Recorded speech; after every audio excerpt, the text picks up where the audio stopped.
प्रत्येक श्रीमंत व्यक्ती घमंडीच असते असं नाही. कधी कधी त्यांच्या पैशांसोबतच मनाची श्रीमंत देखील पाहायला मिळते. असंच प्रत्येकाला या व्हिडिओ मध्ये नक्की काय घडलंय चला जाणून घेऊयात. मित्रांनो, व्हिडिओ मध्ये दिसतंय की एक महिला काही पक्षी पिंजऱ्यात ठेवून ती विकण्यासाठी बसलेली असते. एक श्रीमंत व्यक्ती तिथून जात असतानाच त्या बंद केलेल्या पक्ष्यांना पाहतो. तो पैशांनी तर होताच पण मनाने देखील श्रीमंत होता. त्याने जे काही केलं ते पाहून तुम्हालाही अभिमान वाटेल. तो तरुण त्या महिलेकडे गेला, त्या पक्ष्यांचे सर्व पैसे दिले आणि सर्व पक्षी आपल्या ताब्यात घेतले.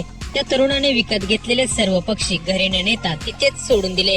पिंजऱ्याचा दरवाजा उघडा केला आणि सर्व पक्ष्यांना हवेत सोडून दिले. या व्यक्तीने दाखवलेली पैशांची आणि मनाची श्रीमंती पाहून नेटकरी देखील खुश झाले आहेत. सर्वच लोक त्या व्यक्तीचं कौतुक करतायत. व्हिडिओ जर पूर्ण पाहिला असेल तर आपली ही प्रतिक्रिया कमेंट बॉक्स मध्ये नक्की कळवा.